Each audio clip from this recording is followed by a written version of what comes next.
G സുധാകരനെ വളഞ്ഞിട്ടാക്രമിക്കുന്നുവെന്ന ചോദ്യത്തിന് G Sudhakaran തന്നെ വ്യക്തമായ ഉത്തരം നൽകിയിട്ടുണ്ട്. പാർട്ടിയിലെ ഒരു ഗ്രൂപ്പും ഒരു സംഘടനയുടെ ഭാഗവുമല്ലാത്ത സൈബർ ഗ്രൂപ്പിൻ്റെ പേരിൽ ചിലർ 10-15 ആളുകൾ, അത് ആ പ്രദേശത്തുള്ള ആളുകൾ നടത്തുന്ന പൊളിറ്റിക്കൽ ഫാദർലെസ്നെസ് ആണ്, രാഷ്ട്രീയ പിതൃശൂന്യതയാണ് എന്നാണ് ജി സുധാകരൻ തന്നെ പറഞ്ഞിരിക്കുന്നത്.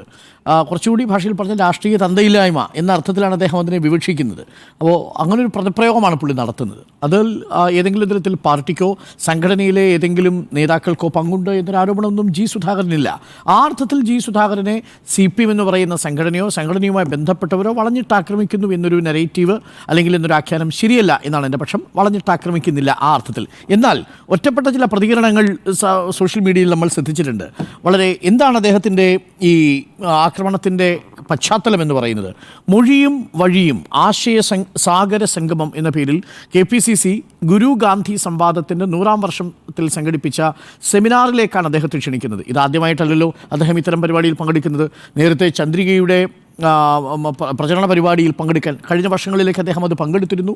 ഇത്തവണ പങ്കെടുക്കാൻ വന്നപ്പോൾ ഒരു രാഷ്ട്രീയ വിവാദമായ പശ്ചാത്തലത്തിൽ അദ്ദേഹം അതിൽ നിന്ന് പിൻവാങ്ങുന്ന സാഹചര്യമുണ്ടായി. അദ്ദേഹത്തിൻ്റെ വീട്ടിൽ KC വേണുഗോപാൽ വരുന്നു. അദ്ദേഹത്തെക്കുറിച്ച് B ഗോപാലകൃഷ്ണൻ അദ്ദേഹത്തിൻ്റെ മനസ്സ് BJP-കാരനോടൊപ്പമാണ് എന്ന നിലയിലുള്ള പ്രസ്താവനകൾ നടത്തുന്നു.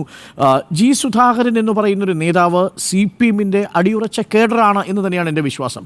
37 വർഷം പാർട്ടിയുടെ സംസ്ഥാന കമ്മിറ്റിയിൽ പ്രവർത്തിച്ച ജി സുധാകരന് 2 ടേമുകളിലായി വിവിധ വകുപ്പുകൾ കൈകാര്യം ചെയ്ത ഒരു വകുപ്പിലും ഒരു തരത്തിലുള്ള കളങ്കവും ഏൽക്കാത്ത വിധം രാഷ്ട്രീയ പ്രതിച്ഛായുള്ളൊരു നേതാവാണ് ജി സുധാകരൻ. ഒരർത്ഥത്തിൽ അദ്ദേഹം ഒരു മികച്ച കേഡറാണ്, മികച്ച പാർലമെൻ്ററി പാർട്ടി നേതാവാണ്, സംഘാടകനാണ്. മാത്രവുമല്ല വിഭാഗീയതയുടെ കാലത്ത് 1996 മുതൽ വയലാറിൽ തിരഞ്ഞെടുക്കപ്പെടുന്നത് വരെയുള്ള സമയത്ത് വളരെ രൂക്ഷമായ വിഭാഗീയത കത്തി നിൽക്കുന്ന സമയത്ത് പോലും പാർട്ടിയെ വളരെ കൃത്യമായി നയിച്ച നേതാവ് കൂടിയാണ്. ഒരേ ഒരു തവണ മാത്രമാണ് അദ്ദേഹത്തിന് പാർട്ടിയുടെ അച്ചടക്ക നടപടി നേരിടേണ്ടി വന്നത്. അന്ന് AH സലാമിനെ ായിട്ട് പ്രചരണ പരിപാടിയിൽ വിജയിപ്പിക്കുന്നതിൽ പ്രചരണ പരിപാടിയിൽ പങ്കെടുത്തില്ല എന്നതിൻ്റെ പേരിൽ CPM-ൻ്റെ സംസ്ഥാന കമ്മിറ്റി അദ്ദേഹത്തെ പരസ്യ ശാസന നടത്തിയിരുന്നു. ആ സെൻഷർ മാത്രമാണ് അദ്ദേഹം നേരിട്ട ഏക പാർട്ടി നടപടി എന്ന് പറയുന്നത്. ഒരിക്കലും അദ്ദേഹം പാർട്ടി വിരുദ്ധമായ ഒരു സ്റ്റേറ്റ്മെൻറ്റ് പോലും നടത്തിയിട്ടില്ല. ഏറ്റവും ഒടുവിലും അദ്ദേഹം പറയുന്നു, പാർട്ടിയിൽ ഗോർബച്ചീവുമാരില്ല, ഈ പാർട്ടിയുമായി ഒരു യുദ്ധം ചെയ്താൽ ആരും വിജയിക്കാൻ പോകുന്നില്ല എന്ന നിലപാടാണ് ജി സുധാകരൻ എടുക്കുന്നത്. എന്താണ് ഈ സൈബർ ആക്രമണങ്ങളുടെ ലക്ഷ്യം? അതിൽ ചില പോസ്റ്റുകൾ വായിച്ചാൽ തന്നെ നമുക്കത് മനസ്സിലാവും. അത് ഒരു തരത്തിലുള്ള രാഷ്ട്രീയ മര്യാദകളുമില്ലാത്ത, ഒരുപക്ഷെ ലെനിനൊക്കെ വിശേഷിപ്പിക്കുന്നത് പോലെ ഡേഞ്ചറസ് ക്ലാസ് എന്ന് നമുക്ക് വിശേഷിപ്പിക്കാൻ കഴിയുന്ന ഒരു വിഭാഗം എപ്പൊളിറ്റിക്കലായിട്ടുള്ള മനുഷ്യരുടെ ചില സോഷ്യൽ മീഡിയയിലെ വൈകാരികമായ പ്രതികരണങ്ങളാണ് വന്നിരിക്കുന്നത്. അതിലൊരു പ്രതികരണം ഇതാണ്: KPCC പരിപാടിക്ക് ഇറങ്ങുമ്പോൾ വീട്ടിലെ ചുവരിലേക്കൊന്ന് തിരിഞ്ഞു നോക്കണം. പറയുന്നത് ആരെക്കുറിച്ചാണ്? ഭുവനേശ്വറിനെ കുറിച്ചാണ്. ഭുവനേശ്വരൻ 1977 പന്തളത്ത് പഠിക്കുന്ന സമയത്ത് ഡിസംബർ 7-ാം തീയതി രക്തസാക്ഷിത്വം വരിക്കുന്നത് അദ്ദേഹത്തിൻ്റെ സഹോദരനാണ്. അതിനെ ഓർമ്മപ്പെടുത്തിക്കൊണ്ടാണ് പറയുന്നത്, KPCC-യുടെ പരിപാടിക്ക് പങ്കെടുക്കാൻ പോകുമ്പോൾ നിങ്ങൾ പുറം ചുമരിലേക്കൊന്ന് തിരിഞ്ഞു നോക്കണം എന്ന് പറയുന്നത്. ജി സുധാകരൻ പങ്കെടുക്കാൻ പോയത് ഒരു രാഷ്ട്രീയ പരിപാടിയിലോ പ്രചരണ യോഗത്തിലോ അല്ല. ഒരുപക്ഷേ ഇന്ത്യയിൽ തന്നെ ഏറ്റവും രാഷ്ട്രീയമായ ഒരു വലിയ സംവാദമായിരുന്നു ഗുരുവിൻ്റെയും ഗാന്ധിയുടെയും. ആ സംവാദത്തിൽ പങ്കെടുക്കാൻ പോയ ആളാണ്. അവിടെ C ദിവാകരൻ ഉണ്ടായിരുന്നു, ജി സുധാകരൻ ഉണ്ടായിരുന്നു, പ്രതിപക്ഷ നേതാവ് ഉണ്ടായിരുന്നു. അവിടെ CPM-നെ പ്രതിരോധിക്കുന്ന അല്ലെങ്കിൽ പ്രതിരോധത്തിലാക്കുന്ന ഒരു സ്റ്റേറ്റ്മെൻറ്റ് പോലും ജി സുധാകരൻ നടത്തിയിട്ടില്ല. വർഗസമരത്തിന് പ്രാധാന്യമുണ്ടെന്നും അത് കാലിക പ്രസക്തമാണെന്നും ഉള്ള ആശയം തന്നെയാണ് അദ്ദേഹം മുന്നോട്ട് വെച്ചിരുന്നത്. പിന്നെ KPCC പരിപാടിയിൽ പോയി വീമ്പു പറയാൻ നാണമില്ലേ? പുച്ഛമാണ്, പരമപുച്ഛമാണ് സഖാവേ. സഖാക്കളുടെ മനസ്സിൽ സുധാകരൻ എന്ന കമ്മ്യൂണിസ്റ്റ് അകാലചരമം പ്രാപിക്കും എന്നെല്ലാമുള്ള ഫേസ്ബുക്ക് പോസ്റ്റുകളെ യഥാർത്ഥത്തിൽ പുച്ഛിച്ച് തള്ളേണ്ടതാണ് എന്നതാണ് എൻ്റെ പക്ഷം. അതാണ് യഥാർത്ഥത്തിൽ കുറച്ചുകൂടി രൂക്ഷമായ ഭാഷയിൽ പറഞ്ഞത്.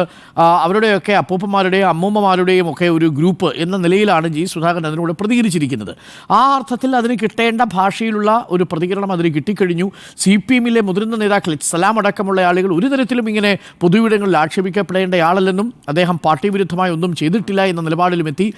ആരിഫ് രംഗത്തെത്തുന്നത് കണ്ടു, H സലാം രംഗത്തെത്തുന്നത് കണ്ടു, നാസർ സെക്രട്ടറി എത്തുന്നത് കണ്ടു, സജി ചെറിയൻ അടക്കമുള്ളവർ അദ്ദേഹത്തെ പൂർണ്ണമായ പിന്തുണയാണ് നൽകുന്നത്.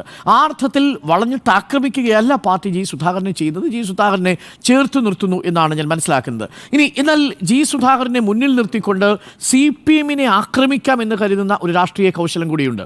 ആ രാഷ്ട്രീയ കൗശലത്തിൻ്റെ ഒരു ഭാഗം പ്രതിപക്ഷ നേതാവ് പറയുന്നത് ഇതാണ്, ഈ മന്ത്രിയായിട്ടിരിക്കുന്ന ഘട്ടത്തിലും ഞങ്ങൾ വിമർശിക്കാത്ത അപൂർവം നേതാക്കളിൽ ഒരാളായിരുന്നു ജി സുധാകരൻ എന്നാണ് പറയുന്നത്. പലപ്പോഴും ഇത് അധികാരസ്ഥാനത്ത് ഇരുന്നിരുന്നുവെങ്കിൽ ഇങ്ങനെ പറയുമോ എന്നൊരു ചോദ്യം മുൻപുണ്ട്.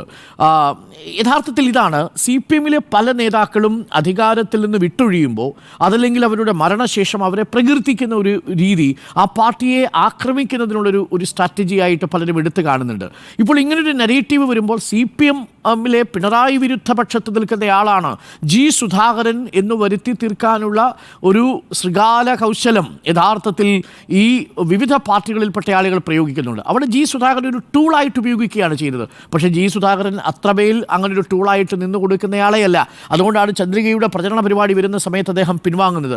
KC വേണുഗോപാൽ തന്നെ കാണാൻ വരുന്ന സമയത്ത് രാഷ്ട്രീയ വിവാദമാകുമ്പോൾ അതിൽ രാഷ്ട്രീയ വിവാദത്തിൻ്റെ ആവശ്യമില്ല എന്ന നിലപാടെടുക്കുന്നത്.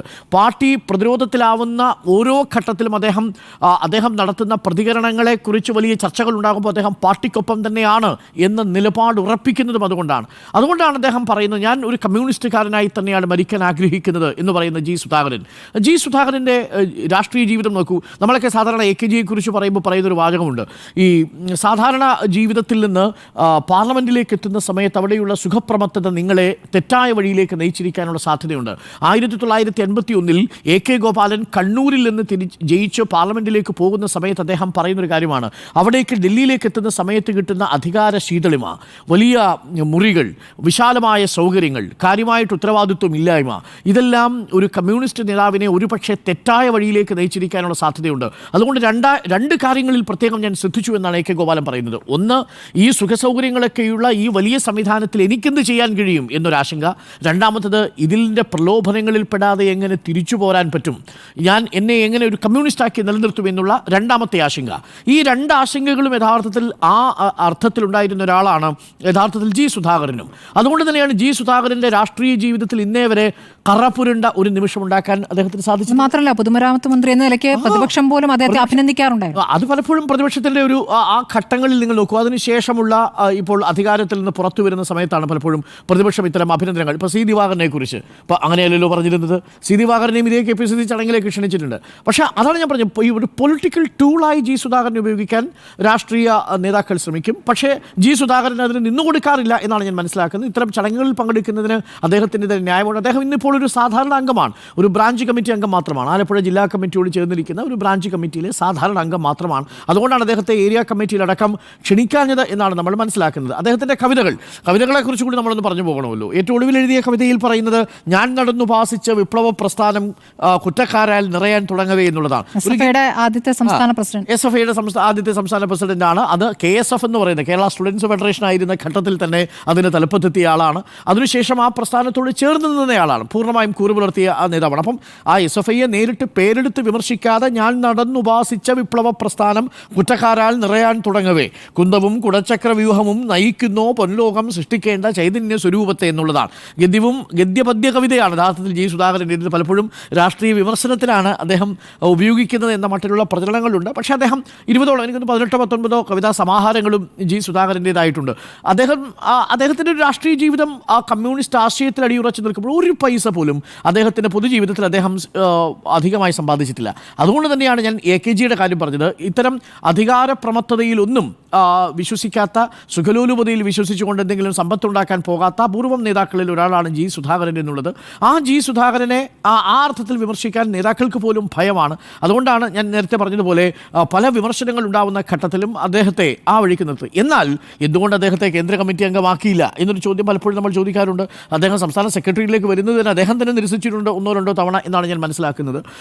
പക്ഷേ ജി സുധാകരന് വേണ്ടത്ര സ്ഥാനം പാർട്ടിയുടെ സംഘടനാ പ്രവർത്തനത്തിൽ കൊടുത്തിട്ടുണ്ടോ? ജില്ലാ സെക്രട്ടറി എന്നതിനും അപ്പുറം, എന്ന സംസ്ഥാന കമ്മിറ്റി അംഗം എന്നതിനും അപ്പുറം എന്നൊരു വലിയ ചോദ്യം നമ്മുടെ മുന്നിലുണ്ട്. ജി സുധാകരനെ പോലെയുള്ള പൊളിറ്റിക്കലായിട്ട് ഒരു തരത്തിലുള്ള കളങ്കവും ഏൽക്കാത്ത നേതാക്കൾ, രാഷ്ട്രീയ വിശുദ്ധിയുള്ള നേതാക്കളെ എന്നും കാലത്തും പാർട്ടിക്ക് ഒരു വലിയ മൂലധനമായിരുന്നു. ഒന്നാം പിണറായി സർക്കാരിനെ കുറിച്ച് പറയുമ്പോൾ നമ്മൾ ആദ്യം ഓർമ്മിക്കുന്നത് 2 പേരുകളിൽ ഒന്ന് ജി സുധാകരൻ്റെ പേരും മറ്റൊന്ന് ശൈലജ ടീച്ചറിൻ്റെ പേരും മറ്റൊന്ന് തോമസ് ഐസക്കിൻ്റെ പേരുമാണ്. അപ്പോൾ ഈ 75 വർഷത്തിൻ്റെ പ്രായപരിധിയിൽ കൊടുക്കുന്നതിനെക്കുറിച്ചും അദ്ദേഹത്തിന് വിമർശനങ്ങളുണ്ട്. ഈ പുതുതലമുറ എന്നൊക്കെ പറയുന്നത് 10 വർഷത്തിൻ്റെ വ്യത്യാസത്തിൽ വരുന്ന തലമുറയല്ല എന്ന് അദ്ദേഹം വളരെ വ്യക്തമായി തന്നെ പറയുന്നു. പഴയ മനുഷ്യരും പുതിയ മനുഷ്യരും ചേരുമ്പോഴാണ് പാർട്ടി ഉണ്ടാവുന്നത് എന്ന നിലയിലാണ് അദ്ദേഹത്തിൻ്റെ ഇതിലുള്ള വിമർശനം. അപ്പോൾ ഏതെങ്കിലും തരത്തിൽ ജി സുധാകരനെ വളഞ്ഞിട്ടാക്രമിക്കാൻ സംഘടനയിലെ ഒരു മെഷീനറിയും ശ്രമിച്ചിട്ടില്ല എന്നാണ് എൻ്റെ പക്ഷം. അതേസമയം തന്നെ ചില സൈബറിടങ്ങളിൽ നിന്ന് വരുന്ന അറ്റാക്കുകൾ അത് ഒറ്റയ്ക്കൊറ്റയ്ക്കുള്ള അഭിപ്രായങ്ങളാണ്. ഞാൻ മനസ്സിലാക്കുന്നത് അവിടെയുള്ള ഒരു യുവജന പ്രസ്ഥാനത്തിലെ നേതാവിൻ്റെ നേതൃത്വത്തിലുള്ള ഏതാനും ചില ആളുകൾ ചേർന്നാണ് ഈ സമൂഹ മാധ്യമത്തിൽ ഇത്തരത്തിലുള്ള കുപ്രചരണങ്ങൾ നടത്തുന്നതും. അമ്പലപ്പുഴയ്ക്ക് ചുറ്റുമാണ്. അമ്പലപ്പുഴയ്ക്ക് ചുറ്റുമുള്ള നേതാക്കളാണ്. അതാണ് അദ്ദേഹം ഇന്ന് വളരെ കൃത്യമായി പറഞ്ഞത്. 10-15 ആളുകളാണ് ഇത് നടത്തുന്നത്, ഇത് ആരാണെന്നറിയാം. അതുകൊണ്ടാണ് ആ പദപ്രയോഗം അദ്ദേഹം ഉപയോഗിച്ചത്, പൊളിറ്റിക്കൽ ഫാദർലെസ്സസ്. ഇതിൽ അദ്ദേഹം വെല്ലുവിളിക്കുന്നുണ്ട്, നിങ്ങൾക്ക് ചുണയുണ്ടെങ്കിൽ അമ്പലപ്പുഴ ഭാഗത്ത് ഒരു യോഗം വിളിച്ചിട്ട് എന്നെക്കുറിച്ച് 10 കാര്യങ്ങൾ നിങ്ങൾ പറയൂ എന്ന് പറയാനുള്ള ധൈര്യം കാണിക്കുന്ന അപൂർവം നേതാക്കളിൽ ഒരാളാണ് ജി സുധാകരൻ എന്ന് തന്നെ നിസ്സംശയം നമുക്ക് പറയാം. അദ്ദേഹം ഇപ്പോൾ ഒരു പൊളിറ്റിക്കൽ റിട്ടയർമെൻറ്റിൻ്റെ മൂഡിലാണ്. പക്ഷേ എങ്കിലും അദ്ദേഹത്തിൻ്റെ സ്റ്റേറ്റ്മെൻറ്റുകൾ, അദ്ദേഹത്തിൻ്റെ അടിയുറച്ച കൺവിക്ഷനുകളൊക്കെ പാർട്ടിക്ക് ഗുണകരം തന്നെയാണെന്നാണ് എൻ്റെ പക്ഷം. പക്ഷേ പലപ്പോഴും ചില സമയങ്ങളിൽ അദ്ദേഹം പ്രതികരിക്കുന്ന സമയത്ത് ഇപ്പോൾ കെ വി തോമസിനെതിരെ അദ്ദേഹം പ്രതികരിച്ചത് 12 ലക്ഷം രൂപയോ മറ്റോ ശമ്പളമുണ്ട് എന്ന മട്ടിലായി വ്യാഖ്യാനിക്കപ്പെടുന്നത്. അതിന് കെ വി തോമസ് തന്നെ മറുപടിയും പറയുന്നുണ്ട്, എനിക്ക് അത്രയൊന്നുമില്ല, 2 ലക്ഷം രൂപ മാത്രമേ പെൻഷനായിട്ടും ഓണറിയുമായിട്ടും കിട്ടുന്നുള്ളൂ എന്നാണ് അദ്ദേഹം പറയുന്നത്. അപ്പോൾ ചുരുക്കത്തിൽ ജി സുധാകരനെ വളഞ്ഞിട്ടാക്രമിക്കുന്നു എന്ന ചോദ്യത്തിന് വളഞ്ഞിട്ടാക്രമിക്കപ്പെടുന്നു എന്ന പ്രതീതി ഉണ്ടാക്കി ജി സുധാകരനെ രാഷ്ട്രീയ ആയുധമാക്കാൻ ചില രാഷ്ട്രീയ നേതാക്കൾ ശ്രമിക്കുന്നുണ്ട് എന്നതാണ് എൻ്റെ പക്ഷം. ആ രീതിയിൽ വലിയ ആക്രമണമൊന്നും ജി സുധാകരൻ ഈ ഘട്ടത്തിൽ നേരിടുന്നില്ല എന്നതാണ് എൻ്റെ ടേക്ക്.